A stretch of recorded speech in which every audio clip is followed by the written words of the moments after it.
Hey friends, it's Anna and welcome to another bullet journal setup. This June I created a pretty simple layout and theme, but I love how these pages turned out. I think you'll like this one too if you're a fan of easier but still beautiful setups. Grab some tea or coffee, get cozy, and let's get journaling. I'm beginning with our cover page on the right side, using my hard-tip Tombow Furunosuke brush pen to write June. I'm going to enclose the title in a teacup, which I'm drawing with a fine liner. This is size 0.3 millimeters, which is the same size I'm going to be using for all the drawings. For June, I decided to go with a floral teacup theme. I normally have my bullet journal themes picked out months in advance just because I always have so many ideas that I'm excited about, but the theme I originally had planned for June was going to be a bit more drawing intensive, and I was already a little late to start setting up this month, so I decided to change to something that would be a little simpler and quicker. I just started doodling in my sketch pad, trying to find some drawing ideas that I could already easily create, and teacups with flowers sprouting out is what appeared. I'm using a few different floral and leaf designs, which will stay consistent throughout the setup. Here we have these lavender looking stems and some smaller flowers, which always start with 2 leaf-shaped petals fanning out, and then a few spikes for more petals in the middle. The larger flowers are really simple too, just a closed flower from the side with 3 main petals and some detail lines. I created some different shaped leaves to go with each flower stem as well, some small ones, large ones, and then a really long thin leaf to go with the lavender. I guess besides the lavender, none of these drawings are based on any real florals. I just wanted to have a variety of shapes that would complement each other while also creating some contrast. To complete the first drawing, I'm closing in the mug, and then I'm going to add a few little stars and sparkles to the sides, giving this just a little bit more of a magical, whimsical feel.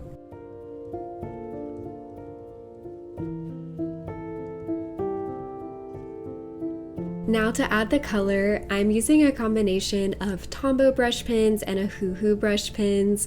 I'll show you guys the color numbers here, and they'll also be listed in the description box, which will have links to all the supplies I'm using in this setup. Starting with this really light and desaturated blue, I'm not going to color in the full teacup, but just highlight the borders and contour lines. This is also the blue I'll use throughout the setup to highlight titles and do some borders as well. I wanted to bring in some warmer colors for the flowers, so I'm going to use a couple of lighter pink tones. First, this peachy color, and then a more true pink for the smaller flowers. I like using subtle and more translucent colors in my journal for a more muted look, but I love this pastel color palette, especially for summer. Of course, I had to do a lavender shade for the lavender flowers, and then I'm using my favorite Tombow green for all the leaves. I'm adding some yellow for the sparkles, and then going back to that teacup blue to add a drop shadow for the title. And that's our June cover page. It was a pretty simple drawing, but I love how it turned out. Moving over to the left page, which will have a couple different sections, I'm creating a calendar for June up top. As you guys will see in the following spreads, I've actually been using a monthly log instead of calendar for the past few months. I recently read The Bullet Journal Method by writer Carol, the OG creator of this whole system, so I've been trying out his monthly log format and actually really liking it. But I do also really benefit from seeing the month in the standard calendar because it helps me visualize the weeks and where we are in time better. So since I now use a log for all my events, I wanted to at least put a calendar here as part of the cover pages. To fill in that negative space to the sides, I'm drawing some lavender with those long thin leaves. With the space below, I'm going to create a little section for notes, but before I do that, I wanted to add some more teacup doodles in the corner. I thought it would be cute to do a stack of mugs, and then in addition to some flowers sprouting from the top, I'm also drawing the florals poking out around the whole stack. I'll draw 4 teacups going upwards, each one kind of tilted at a different angle so it looks like a loose, wobbly stack. For some reason, a teetering stack of cups that looks like it's about to fall over feels so much more aesthetic than a perfectly straight one.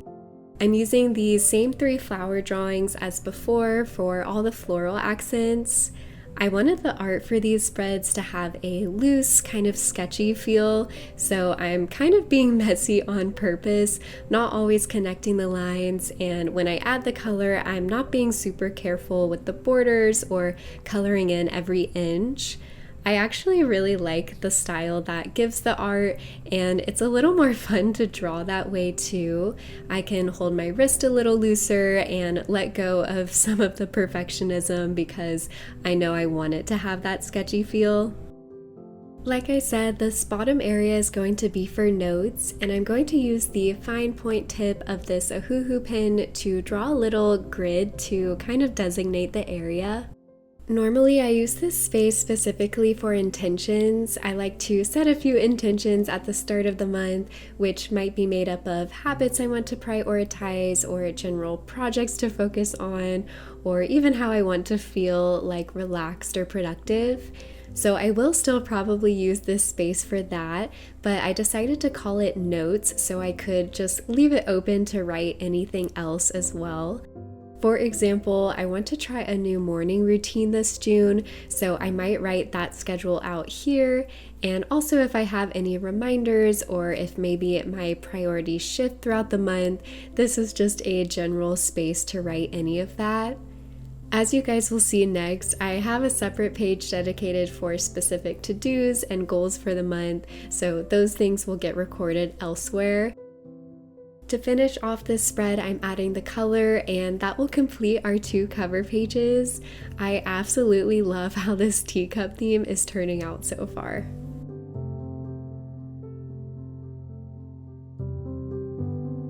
On to our next pages. Like I mentioned, I'm trying out some spreads from the original bullet journal method, and this June log is one of the biggest shifts from my normal monthly setup.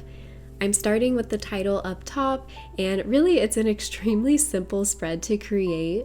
All I need to do is to make 2 columns with a single vertical line on the left side of the page, and then write the dates of the month on one side. I've also started adding the letters for the days of the week as well. All the space to the right is for filling in my calendar events, appointments, due dates, whatever else I might need on my calendar.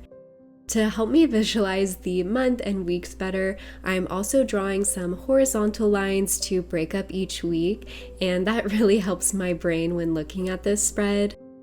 I've been using this layout since April, and for the past 2 months, I've actually been really liking it more than I thought I would.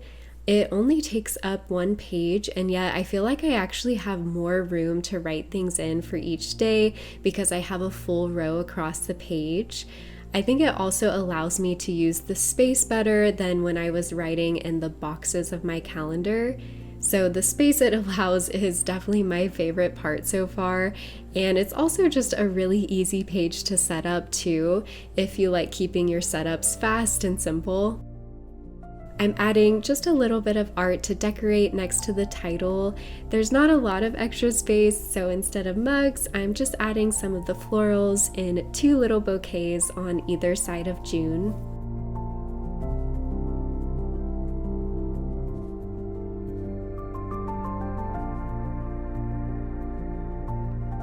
Moving over to this right side, this is where I keep track of my monthly tasks and goals, which I'll go over in a second how those are different to me. I'm making 2 boxes for the 2 sections, starting off with these little grid rectangles to hold the titles, and then I'm using the brush tip side of the light blue to create some thicker borders for the section boxes. I'm going to stamp out the section titles with my alphabet stamp set. The top box is for tasks and the bottom is for goals. So tasks is pretty easy. This is my to-do list for the month. Something I've been working on is writing down fewer tasks at the start of the month. I'm trying to write down only essential things to start with.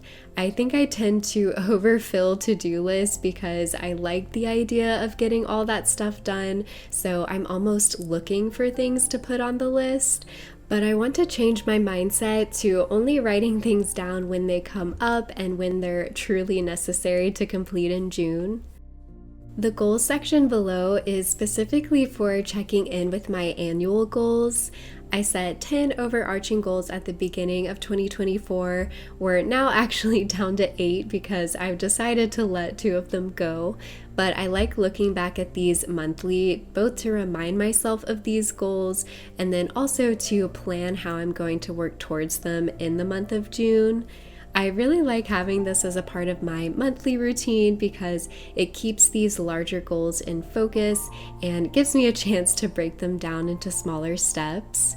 Speaking of which, one of my annual goals that I just completed was actually to create an Instagram account to go along with my bullet journal and reading content on YouTube. Several of you guys have been asking if I have an Instagram, and I can finally say that I do, so feel free to follow along with me over there as well. I'll link my account below. I'm decorating the page with 3 little teacups in the middle. I tried to make them all different styles, like they're from a mismatched collection. And then of course there's some sparkles around them to give it that whimsical feel. I'm adding in the colors, and that's it for these spreads.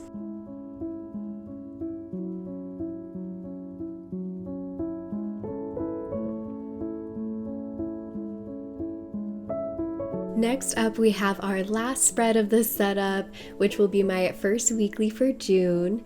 If you've been watching my bullet journal setups for a while, you might be wondering where my tracker spreads are, so I'll explain that in a second. But to start off this weekly spread, I'm writing the week that we're on up top and then making a mini calendar, which will have the current week highlighted. In Writer Carol's original system, he doesn't really have weeklies, but just daily logs, and they're very simple with no beforehand setup. You just write the day and date as your title at the top of the page, use the space below to record your events and tasks or whatever you use your daily log for. You can use as much space as you need, and then at the beginning of the next day, you write that day's header and start from there. So I'm kind of using that daily log system in these weekly pages. I drew this larger box to border almost all the space in these 2 pages, and within all that open space is where I'll record my daily logs. I'm also making a little section for a weekly task list on the right side. I'm going to go ahead and add my title for Monday, the first day of the week, but instead of making all the daily sections ahead of time, I'm just going to wait until each day of and start my daily section right where I left off. I really like this method because, as you might imagine, it's a very efficient use of space.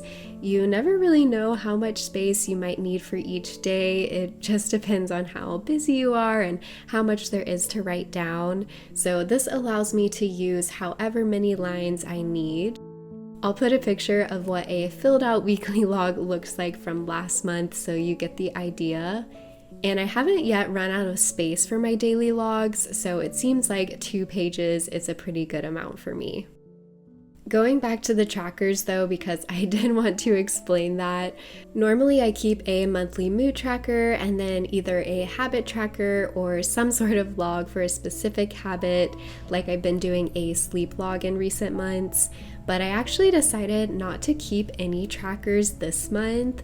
I kind of fell off of them in May with just a combination of being busy and I got sick, so I wanted to see what it would feel like to just not have any trackers to fill out during the entire month of June. I think it might be a nice little break. Don't get me wrong, normally I love having a record of my mood and the added motivation to keep up with certain habits through a monthly tracker, but for some reason this month I just wasn't feeling it, so I decided to keep my setup super simple, leave the trackers out, and we'll just see what happens. As you guys can see, I'm decorating this page with some more mugs and sprouting florals. This was honestly such a quick and simple art theme. The whole setup was noticeably faster than normal. I love the minimal look because it's not too distracting from the functional parts of the spread, but it still adds an elegant and pretty feel. And that's my completed June setup. Let's do a final flip through. I hope you guys enjoyed this one and are having a wonderful start to the month of June. I'll see you soon for my next video, but in the meantime, happy journaling!